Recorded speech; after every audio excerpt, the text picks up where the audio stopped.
4 से गना खोट करे क्वेश्चन नंबर 5 से जेंग से क्वेश्चन नंबर 5 द है the sum of radius of two circles 35 centimetre है को है सर्कल अनी की सेंटर अनी की सॉरी सर्कल अनी की रेडियस की टेंशन ने बताओ सम से 35 ने है and the difference of their areas है सर्कल अनी दुगी एरिया की खेना 770 सेंटीमीटर स्क्वायर ने है फाइंड देयर सर्कमफरेंस पुथो है को है मीन्स क्वेश्चन दा है से अहन बदा कोना खंगदबसे सर्कल अनी लेरे सर्कल अनी सिगी रेडियस अनी है कोई रेडियस अनी से इन रेडियस 1 का रेडियस 2 का है अनी सिगी टेंशन क्या ताई है 35 को 35 सेंटीमीटर से है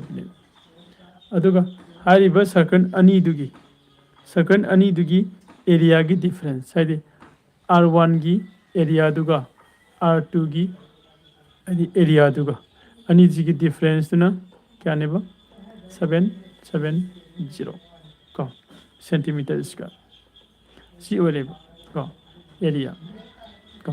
सिनेमागी रेडियस ने यानी को अदु लास्ट पुथो है सर्कल अनी मक्तुगी को सर्कमफरेंस पुथो है सर्कमफरेंस को अदुदि ओसे क्वेश्चन से कोई ज्ञान तारे क्वेश्चन से क्वेश्चन नंबर क्या ना क्वेश्चन नंबर 5 का क्वेश्चन नंबर 5 क्वेश्चन नंबर 5 सिदा कोना खंगी से सर्कल दुगी करी पुथो है सर्कल अनीमक दुगी सर्कमफरेंस पुथो है बने अखोय द पुथो का दरबा सर्कमफरेंस पुथो का दरबा सर्कल अनी दुगी रेडियस पिरम दे रेडियस अनी दो पुल कांदा 35 ताई है बस पिरमे रेडियस को R1 रेडियस और R2 रेडियस और एग्जांपल होना है सर्कल अनी दुगी एरिया की डिफरेंस न सिने पिरम तो कोई R1 R2 से दी कोई द पिरम दरे अदुदि पिरम दइबा अन से रेडियस अनी से लौर से को मैं लौर नहीं लेट तो से R1 and the R2 R1 and the R2 यानी से B the radius को रेडियस से कोई रेडियस अनी ओरगदी नत्रगा पूरन फॉर्म द लागदी रेडिया यानी ई को R1 and the R2 से area of two circle कोई लेट तो से करेगी नो आदि unknown को R1 R2 से दी रेडियस अनी से कोई खंगदबनी ना को अदुगा सिदे कोई खंगे अदुगा आदि ओजे कोई R1 का R2 का से सर्कल अनी दुगी रेडियस ने हने लौरे सर्कल अनी दुदा खरा अचौबा मदि जावम दोइनी नत्रा करिगिनो आदि मागी सिदा difference हरमीबा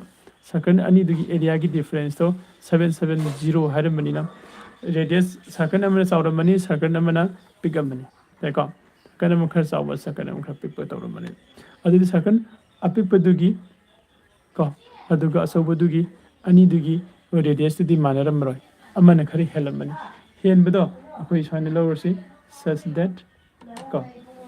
that area the radius ani do R1 से ina greater than R2 ने लौरोगे देखो R2 से R1 से ने हेन सावे ने लौरसे अदुदि रेडियस अचौबसिना होरेन करी ओरनी सर्कल अचौबदो ओरनी रेडियस मसासिना सर्कल मचादो ओरनी देखो अदुदि कोई क्वेश्चन की मतुंगिना बाय क्वेश्चन by question द करी हरम्बा सब को रेडियस ऑफ टू सर्कल्स है सर्कल अनी की रेडियस की सम दो है द R1 प्लस R2 से इक्वल टू क्या होएगा 35 सेंटीमीटर से होए है बने सिना कोना equation 1 थमसे unknown value ani ni khoi da jawse unknown value ani oragadi khona magi equation se ani go form to bi daga ꯑꯗꯨꯒ ꯄꯨꯊꯣꯛꯄ ꯉꯝꯅꯅꯕ ꯍꯣꯠꯅꯁꯤꯀꯣ ꯑꯗꯨꯒ ꯀꯣꯏꯁꯟꯅ ꯍꯥꯏꯔꯝꯃꯤꯁꯦ R1 ꯒ R2 ꯒ ꯔꯦꯗꯤꯌꯁ ꯑꯅꯤꯁꯤꯒꯤ ꯇꯤꯟꯁꯤꯟꯅꯕꯁꯦ 35 ꯅꯦ ꯍꯥꯏꯔꯝꯃꯦ ꯑꯗꯨꯒ ꯑꯦꯟꯗ ꯀꯣ ꯑꯦꯔꯤꯌꯥ ꯑꯣꯐ ꯗꯤ ꯁꯔꯀꯜ ꯌꯥꯝ ꯑꯦꯔꯤꯌꯥ ꯑꯣꯐ ꯗꯤ ꯁꯔꯀꯜ ꯑꯅꯤꯗꯣ ꯍꯥꯏꯗꯤ ꯑꯦꯔꯤꯌꯥ ꯑꯣꯐ ꯇꯨ ꯁꯔꯀꯜꯁꯀꯤ ꯗꯤꯐꯔꯦꯟꯁ ꯍꯥꯏꯕꯅꯦꯕ ꯑꯦꯔꯤꯌꯥ ꯑꯣꯐ ꯇꯨ ꯁꯔꯀꯜꯁꯀꯤ ꯗꯤꯐꯔꯦꯟꯁ ꯍꯥꯏꯗꯤ ꯑꯦꯔꯤꯌꯥ ꯑꯣꯐ ꯇꯨ ꯁꯔꯀꯜꯁꯦ ꯁꯦ R1ꯅ एरिया नत्रा R2 एरिया अनी एरिया ऑफ सर्कल की फॉर्मूला दी पाई R स्क्वायर है R1 square minus pi R2 square अरे को सिगी अनी सिगी डिफरेंस तुना क्या ताया बो ngasa क्वेश्चन है 770 सेंटीमीटर स्क्वायर है को अदुदी सिदगी म्यूजिक पाई अनीमक्ता ताम अनीमक्ता पाई से कॉमन फैक्टर होरे लेबनिना पाई से लौथोक्सिको अदुगा R1 square minus R2 square equal to 770 देखो अदुदी मखा तारकपदा येंगसे दैट्स दैट पाई की वैल्यू कोई सिंजिन में यारे सिंजिंदरगसु R1 square minus R2 square हाइबदी कम अखना A square minus B square की फॉर्मूला पांचन में याई कम A square minus B square की फॉर्मूला कम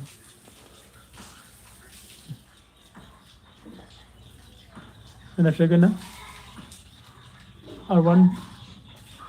B स्क्वायर माइनस कनोगी फॉर्मूला तो पांचन ले जेंगसे कम अदुदी से A square minus B square दी equal to A plus B अदुगा A माइनस B सिगा माने सुमे को अदुदी R1 सिना A नि लौरसि R2 सिना B नि लौरसि को R1 प्लस R2 अदुगा R1 minus R2 equal to 770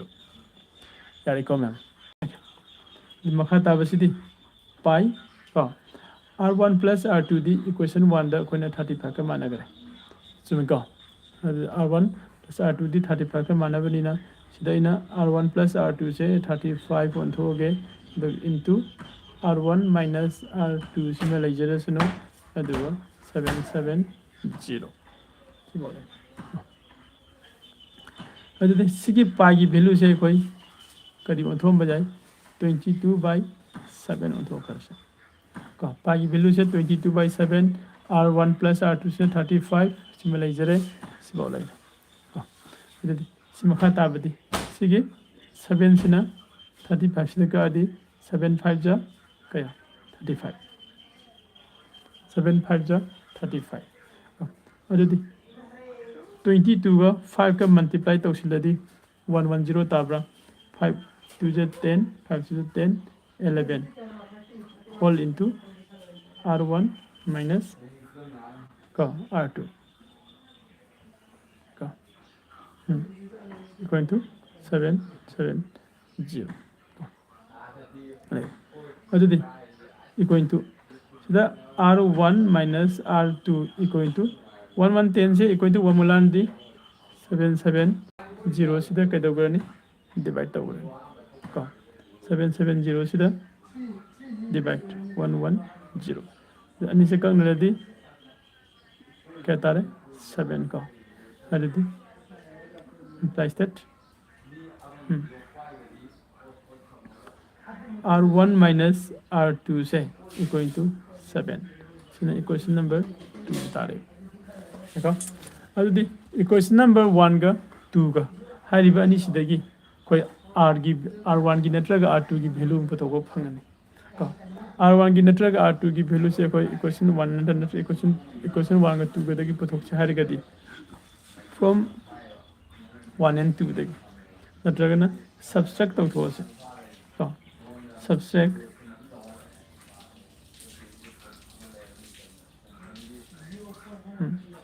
subtract का subtract equation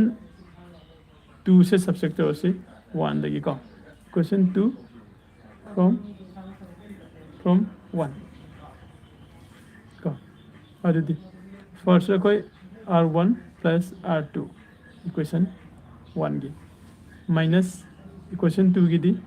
r1 minus r2 को होल इनटू लेगे अरे को अदुदी इक्वल टू सोमदन काना लेदुबा 35 तगी minus 7 खाइदो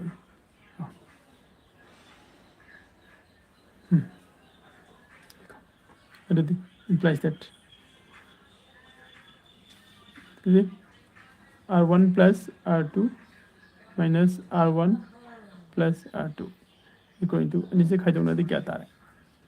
28 ताबरा 28 तो 35 minus 70 28 तारे तो implies that इधर r1 लोग को सी r2 अनि दी 2 r2 equal to 28 को 28 तारे तो देखो जी implies that क्या फंगानी r2 से equal to 28 by 2 है बदी 14 सेंटीमीटर r2 से कोई 14 centimetre fungi अदुदी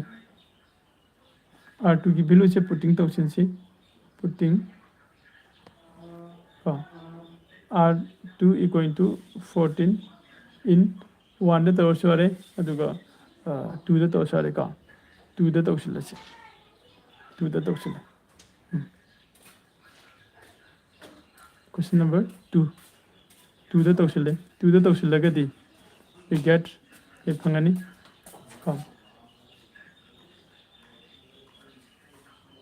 r1 minus r2 दी 14 लाए so we go equal to 7 implies that the r1 से equal to 14 से equal to वमलान कर दी का 14 से equal to वमलान दी क्या तारे 7 plus minus 14 इन्हें plus वाला नहीं अरे देखो ना r1 की वैल्यू से 21 तारे है का कोई ना r2 की वैल्यू ना 14 फंगे r1 की वैल्यू ना 21 सेंटीमीटर फंगे और यदि रेडियस अनी में फंगा बनी ना कम होजिक बाकी सर्कमफरेंस पुथोसी तो क्या सर्कमफरेंस कम सर्कमफरेंस से अनी मकी पुथोगा दो बने सर्कन अनी मकी का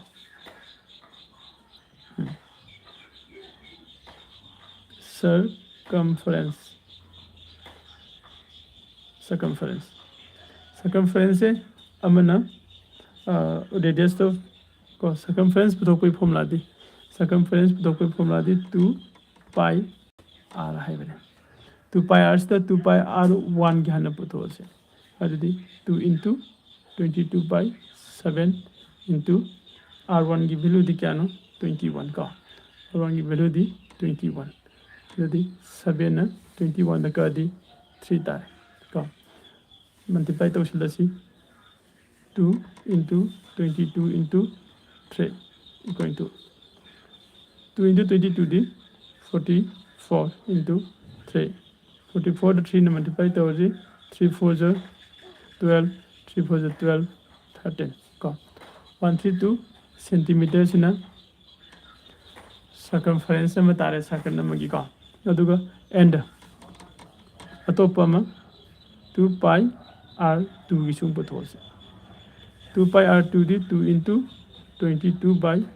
7 into r2 की वैल्यू दी क्या नो r2 की वैल्यू दी 14 का 14 7 ना 14 का दी 2 ताने का इक्वल टू 22 into 2 दी 40 का 44 ले रहे 2 44 into 2 दी 88 सेंटीमीटर साइन तौरगा होय ना circumference of the two circles था circumference of the two circles से अमना क्या फंगे 132 अदुगा अमना 88 सेंटीमीटर यानी का क्वेश्चन सिदा हंगमिसे को circumference of two circles circle ani gi circumference to putho haibani circle ani gi circumference putho na bo hona bada mana pirimi basina circle ani du gi radius dakar oibani khoida du circle ani gi radius te piram dare circle ani gi radius to tinsna bada sum to bada 35 tai haina mana piram ko adudi aduga atopa mana circle ani du gi area gi difference ta aduna 770 sinen man piram हाइरिबसिगे condition अनि पिरमिबसिदगे अखोन equation अनि हन form तौरे equation अनि से form तौरब मतुंगदा r1 plus r2 आइदे radius अनि की टेंशन 35 से इक्वेशन अमा दुगो रेडियस अनि की खाइदोंना बदा 7 ताइ हाइबे इक्वेशन अमा अखोय सुमाइना फंगे फंगब मतुंगदा इक्वेशन अनि से सिसिदगे अखोना r1 की वैल्यू नत्रगा r2 की वैल्यू पुथोपा ngame ko पुथोपा ngambasida एनएसदा सब्सट्रैक्ट तौरगा पुथोए को नत्रसिसु सम तौरगा ऐड तौरगा पुथोपसु याय को सब्सट्रैक्ट तौरगा पुथोआ कांदा r2 की वैल्यू से कोना 14 सेंटीमीटर से फंग को अदि r2 की वैल्यू फंगिबा 14 सेंटीमीटर से इक्वेशन 2 दा हाफसे लगांदा r1 की वैल्यू फंग 21 को अदि कोना रेडियस अमना 14 फंगे रेडियस अमना 21 फंगे यार को अदि फंगिबा रेडियस अनि से सीसी सागी क्वेश्चन द पुथो हरामिबा सर्कमफरेंस ऑफ टू सर्कल द पुथो से हारेगदि रेडियस अम r1 रेडियस होइबा मागी वैल्यू ना 21 होइबा सिगी सर्कमफरेंस पुथोए 132 सेंटीमीटर अदुगा मना r2 सिना 14 सेंटीमीटर होइबनि मागी रेडियस से को हारिबा r2 की 14 सेंटीमीटर होइबा रेडियस से सिगी सुखना मागी पुथोए 8 सेंटीमीटर को साइन तौरगा अखोना सर्कल अनि मकी सर्कमफरेंस तो को मथंगदा खोय क्वेश्चन नंबर 6 समूह जेंगमिनसिको